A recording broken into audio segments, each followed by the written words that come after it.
Ah, pardon. Ça y est, c'est parti. Ouais, c'est parti. Vous prévenez plus. Alors, on commence du côté de l'Australie, pays des kangourous et de Crocodile Dundee, fournisseur officiel des chemises de Michel D. Julie, rappelle-nous la capitale de l'Australie, s'il te plaît. Cranberry. Qu'est-ce que t'as dit ? Canberra. Melbourne. Ok, merci pour cet instant culture générale. Canberra. Donc c'est Canberra. Donc, Je m'en fous. ouais, non, mais donc c'est sur un parking touristique qu'une tentative de vol a été commise. En effet, 2 malfrats ont tenté de siphonner le réservoir d'un bus en stationnement, à l'aide bien évidemment d'un tuyau pour aspirer le contenu. Jusqu'ici, tout a l'air normal, mais c'était sans compter sur les connaissances en mécanique proches de zéro de ces 2 individus. C'est en avalant la première gorgée de liquide qu'ils ont compris qu'ils n'étaient pas en train de siphonner le réservoir d'essence, mais de vider celui des chiottes. Peut-être qu'une visite au centre autoripère de Compiègne aurait pu leur éviter certains désagréments. Politique maintenant, avec le remaniement gouvernemental. Alors je vous rassure, hein, pas celui de la France, pas le nôtre. Pourtant c'était aujourd'hui en plus, je l'ai pas fait exprès.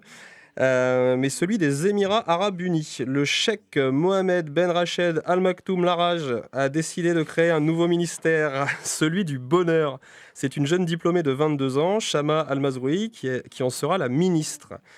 Pour eux, la réussite de leur pays n'est plus basée sur le PIB, produit intérieur brut, mais sur le BNB, le bonheur national brut. Bon, chez nous, le BNB, c'est plutôt un hôtel de passe à 50 balles. Ce gouvernement a pour principe d'introduire des changements réels qui participent au bonheur de l'homme. Moi, perso, pour mon bonheur, j'avais quelques idées, mais je ne suis pas sûr qu'elles soient en adéquation avec la religion pratiquée dans ce pays. Par contre, pour la France, on pourrait créer de nouveaux ministères. Celui de la bonne foi, par exemple, pourrait siéger Jérôme Cahuzac. Celui de la bienvenue, avec Marion Maréchal Le Pen, ou encore celui du bon voyage, dirigé par sa tante, Marine. Et puis, qui de mieux placé que Carlem Désir pour celui de la bonne bourre ? À méditer. Et on terminera avec le vol le plus astucieux du mois. Alors, pas du siècle, ça c'est certain. Les faits se sont déroulés à Roubaix, où 2 malfaiteurs ont tenté le braquage d'une librairie. Arrivés sur place, Alain, cheveux grisonnants, et Ismaël, mexicain bedonnant, armes à la main, s'en sont pris au tiroir caisse sans réussite. Tenus en échec par le gérant et quelques clients, dont je me permets de saluer le courage, c'est pas si courant, ils décidèrent de s'emparer du coffre de la réserve. Et c'est là qu'on comprend mieux l'expression « avoir le compas dans l'œil ». Enfin, à Roubaix, le compas, ils l'ont plutôt planté dans l'œil.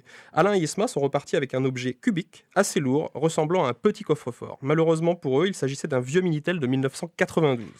Les gendarmes se marrent encore. 36-15 connards, merci, bonsoir. Belle conclusion, mon ami. T'as vu, je travaille maintenant.